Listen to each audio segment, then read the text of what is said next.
문 대통령 신년 메시지, 새해는 통합의 해. 자, 문재인 대통령이 주요 인사들과 신년 인사회를 가졌습니다. 영상 준비했는데요. 먼저 영상 보고 오겠습니다. 새해 복 많이 받으십시오. 지난 한 해 정말 힘들었습니다.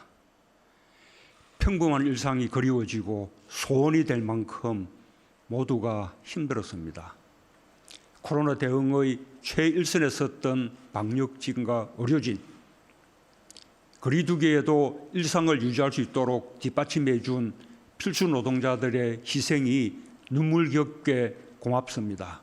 새해는 회복의 해입니다. 많이 지쳤고 힘들지만 우리 국민의 역량이라면 이 고비도 충분히 이겨낼 수 있습니다.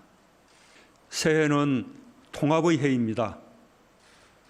더욱 중요한 것은 마음의 통합입니다.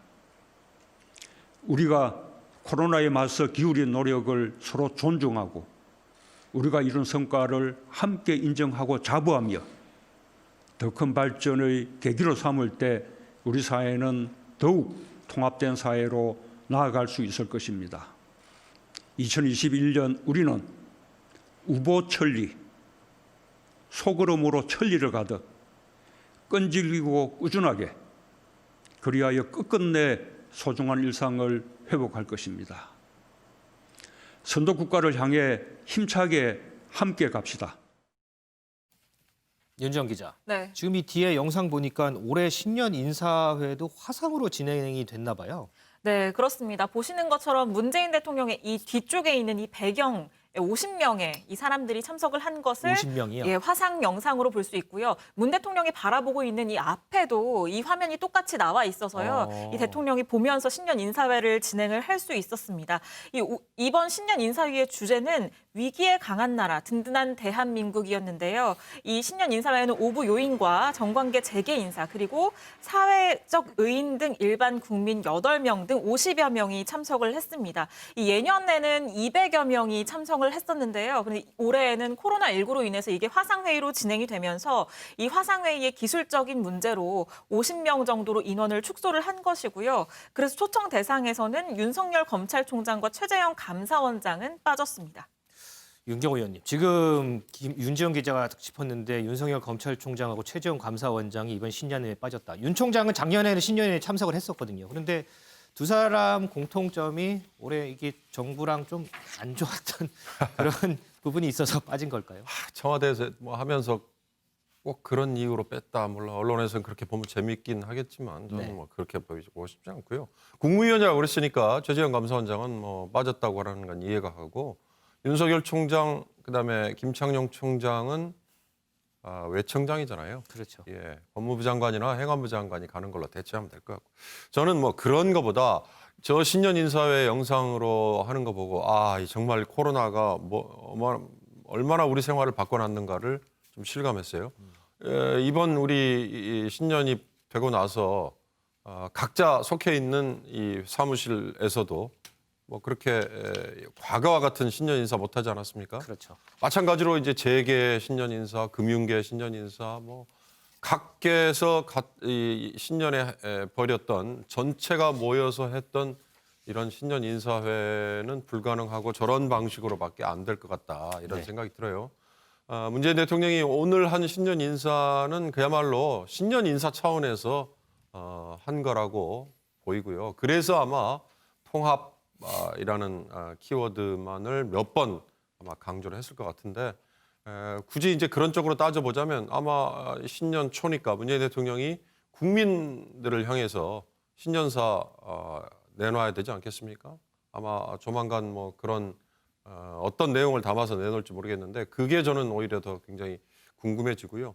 그 신년사 나오고 나면 아마 언제가 될지 모르지만 기자회견도 할 텐데 기자회견 역시 저런 방식으로 할 수밖에 없겠구나 그런 생각이 들어서 코로나가 정말 우리 생활을 너무나 많이 바꿔놨다 이런 생각이 듭니다. 오늘 뭐 신년회에 뭐 4대 그룹 총수들도 빠졌고요. 지난해 신년회에는 한 200여 명 정도 참석을 했습니다. 그런데 올해는 한 50명 정도 이렇게 축소를 하는 과정에서 뭐 여러분들 많이 좀 축소를 한 거 아닌가 싶습니다.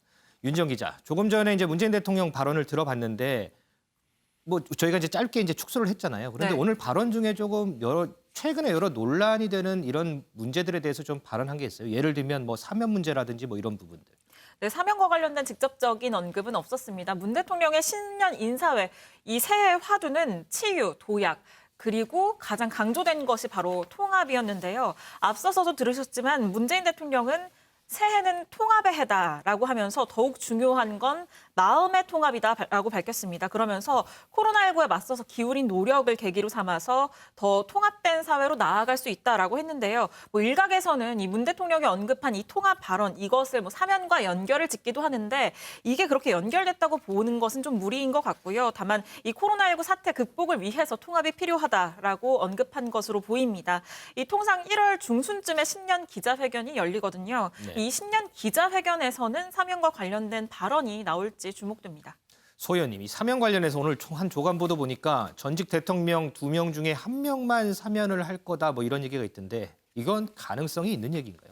저는 글쎄요. 그렇게 뭐 가능성이 크지는 않다라고 생각을 합니다. 물론 뭐 이 박근혜, 이명박 두 전직 대통령의 차이가 있죠. 수감된 기간도 차이가 있고 박 전 대통령 같은 경우는 뭐 조금 있으면 거의 한 1,400일 가까이 되니까 이게 과거에 전두환, 노태우 두 전직 대통령과 비교하면 거의 2배 정도 수감 기간이 꽤 되는 거죠. 그렇게 되는 거고 이명박 전 대통령은 한 뭐 14개월 정도니까 그런 수감 기간의 차이가 있고 또 이제 박 전 대통령은 어쨌든 국정농단과 관련된 부분이 크고 이명박 전 대통령은 이제 뇌물수수라든지 약간 성격이 좀 다른 부분 네. 그런 부분도 있고 정치적으로 봤을 때도 이제 이명박 전 대통령 같은 경우는 뭐 이 노무현 전 대통령의 서거 이것과 또 연결되는 부분이 있어서 여러 가지 물론 차이는 있습니다. 하지만은 두 전직 대통령이라는 큰 틀에서의 공통점이 있기 때문에 만약에 뭐 문재인 대통령이 사면을 하기로 이건 완전히 대통령의 권한이니까요. 그렇죠. 대통령이 결단을 하게 되면 뭐 두 분 다 하는 게 맞고 안 하려면 안 하는 게 맞지. 누구는 하고 누구는 또 뭐 법무부 권한으로 형집행정지로 처리하고 이렇게 되면 일단 좀 국민들이 보기에 모양이 안 좋지 않습니까? 그리고 이른바 통합이라는 그 내건 명분상으로 봤을 때도 그런 식을 통해서 하는 것은 그렇게 모양이 좋아 보이지 않기 때문에 사면을 하려면 두 분 다 딱 하고 뭐 안 하려면 안 하고 이제 그런 측면에서 봐서 사면은 어느 때 그러면 어떤 형식으로 언제 할 것이냐 이런 부분에 대해서 좀 어떤 대통령의 고민 속에서 결단이 나올 것으로 보이고 아마 그 개략적인 윤곽이 결국 이제 신년 기자회견 때 기자들이 그런 부분을 뭐 물어볼 거고 네. 거기에 대해서 대통령이 어떤 답변을 하느냐가 일차적인 그 판단의 시금석이 되지 않을까 생각합니다. 김은미 기자. 네. 이에 대해서 여당에서는 뭐라 그래요? 네, 오늘 아침 김종민 더불어민주당 최고위원이 라디오에 나와서 이런 얘기를 했습니다. 어쨌거나 전면 부인이었는데요. 박근혜 전 대통령만 사면한다는 건 전혀 사실이 아니다. 구체적인 시나리오를 검토한 바도 전혀 없다라고 얘기를 했습니다. 그러면서 이제 그럼 문 대통령이 신년 기자회견에서 이제 관련한 답변을 하지 않겠느냐라는 질문을 했더니 거기에 대해서도 원칙적인 원론적인 답변일 것이다라고 선을 그었습니다. 이동석 기자, 어제 그 유영민 신임 대통령 비서실장이 야당 지도부 예방했잖아요. 여기서도 사면 얘기가 나왔다 그러더라고요. 네, 그렇습니다. 먼저 주영 원내대표와 어제 유영민 신임 비서실장의 예방한 모습 먼저 보고 오시겠습니다.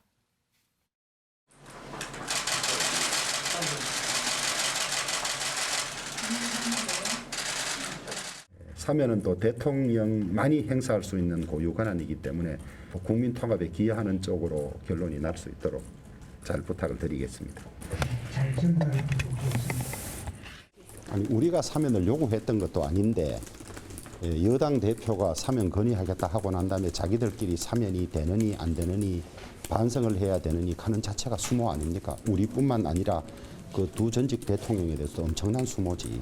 그 점을 지적한 겁니다. 네, 국민 통합에 기여하는 쪽으로 결론이 났으면 좋겠다는 주호영 원내대표의 발언. 바로 박근혜 전 대통령에 대한 사면을 우회적으로 압박한 것으로 풀이가 되고 있는데요.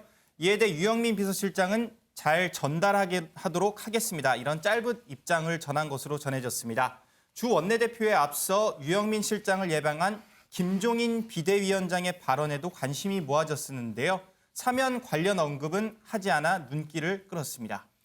청와대에서요, 이 문제와 관련해서 전혀 검토한 바가 없다 이렇게 해명을 했던데 아마 조만간 이제 이루어질 문재인 대통령의 신년 기자회견에서 이 문제가 좀 언급되지 않을까 뭐 이런 예상들도 있기는 합니다.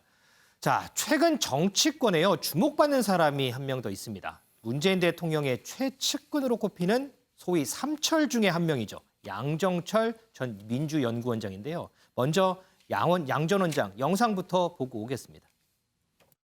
이 참여정부 사람들은 양정철 비서관을 양비라는 애칭으로 부릅니다. 뭐 양비라는 말은 물론 양 비서관의 준말인데요.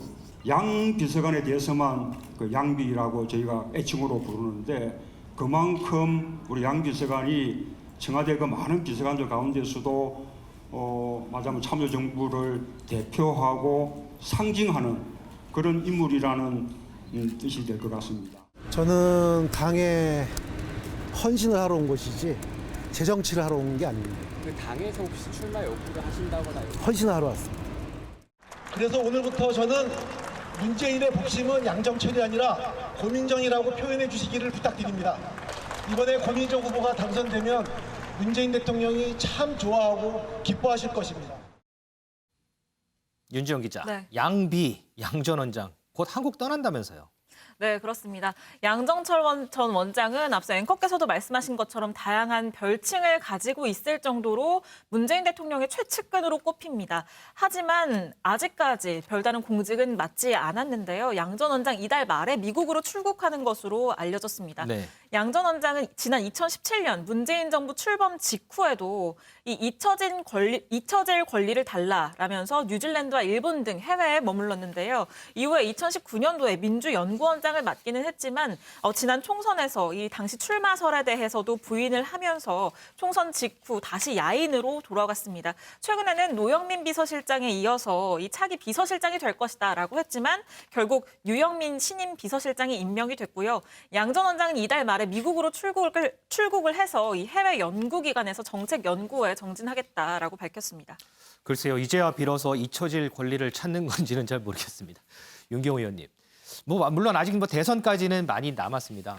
그런데 이제 양 전 원장 하면은 항상 지난 대선에서도 활약을 했고 차기 대선 전에 귀국해서 또 역할을 할 가능성 있다고 보세요? 글쎄, 저는 그건 없다고 봅니다. 없다고 결국 보세요. 양정철이라는 인물이 언론의 주목을 받고 권력 주변에서 많이 회자된 이유는 문재인 대통령과의 관계 때문이잖아요. 문재인 대통령이 어려웠을 때 가장 오랫동안 옆에 붙어 있었고 정치할 뜻이 없다고 얘기했던 문재인이라는 자연인에게 결국 대통령까지 가도록 옆에서 보좌도 하고 끌어갔다 그러면 좀 표현이 지나칠지 모릅니다. 그러니까 옆에서 보면 양정철이라는 사람은 문재인에게 가장 가깝게 접근할 수 있는 사람이다 이렇게 얘기했거든요. 근데 정작 정권 출범한 이후에 여러 견제를 받았겠죠. 그 견제 끝에 결국 뉴질랜드에 가서 꽤 오래 있지 않았습니까? 이번에는 결국 미국을 간다면 제가 보기엔 아무리 이 정부 들어서는 그런 게 없다라고 말하지만 정말 권력의 중심부에는 암투라는 게 정말 대단하구나. 저는 이 서로 세력 간의 힘겨루기에서 양정철 비서관 쪽이 밀려났거나 아니면 피했거나 둘 중에 하나인 것 같아요.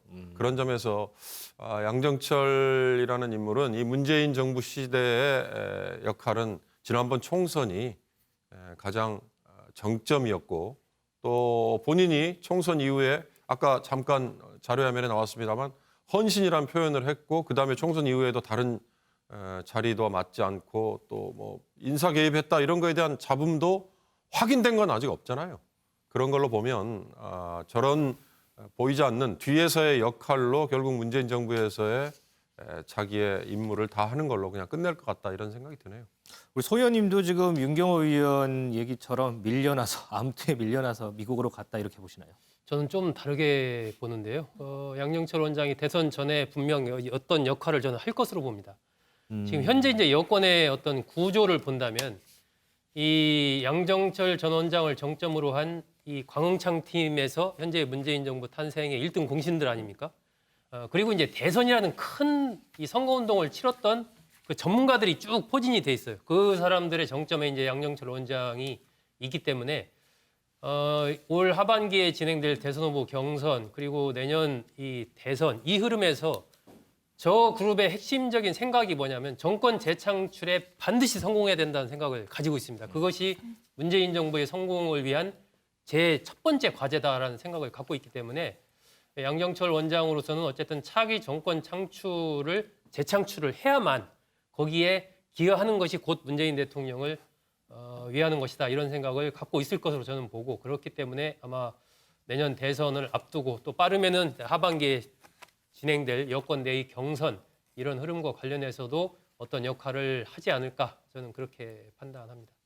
자, 차기 대선이 이제 1년 조금 남았습니다. 우리 윤경호 위원의 예상처럼 이제는 역할을 하지 않을까요? 아니면 소정섭 위원의 예상처럼 다시 역할을 할까요? 이 양 전 원장의 행보 다시 주목받을지 주목이 됩니다. 자, 국민의힘 관련해서 하나만 짚어보죠. 이동석 기자. 지금 국민의힘 탈당 인사들에 대해서 복당 여부 논의한다고 하던데 이거 결과 나왔어요? 네, 그렇습니다. 김태호 무소속 의원이 친정인 국민의힘으로 돌아갑니다. 국민의힘 최고 의결기구인 비대위가 오늘 오전 복당 승인을 내렸기 때문인데요. 아, 허가를 했군요. 그렇습니다. 홍준표 의원 등 야권 무소속 4인 중 권성동 의원에 이어 두 번째로 입당한 케이스가 됐습니다. 김태호 의원은 입장을 밝혔는데요. 당의 승리와 정권 교체를 위해서 헌신하겠다 이런 입장을 드러냈습니다. 반면 이은재 전 의원 있죠. 이은재 전 의원의 복당은 보류가 됐는데요. 이은재 전 의원은 지난 4.15 총선에서 자유한국당을 탈당해 한국경제당으로 총선을 치른 바 있는데요. 그랬었죠. 이후 국민의힘에 복당서를 제출했지만 논의 자체가 현재까지 이뤄지지 않고 있습니다. 그럼 이번 결과에 대해서 당내 반응은 좀 어때요?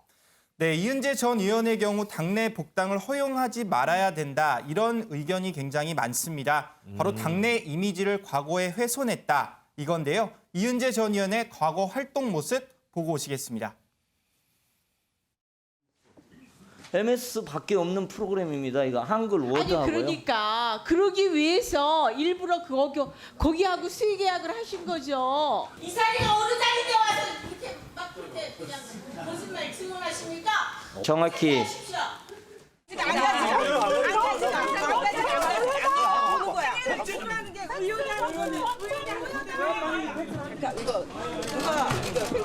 누가 지시했나? 팩스가 들어왔으면 뭐 아무것도 모르는데 왜 뺐습니까? 그렇죠? 빼면 안 되죠. 한국경제당을 선택해 주시며 이은재가 21대 국회에서 윤석열 검찰총장의 호위무사가 되어 윤석열을 지키겠습니다.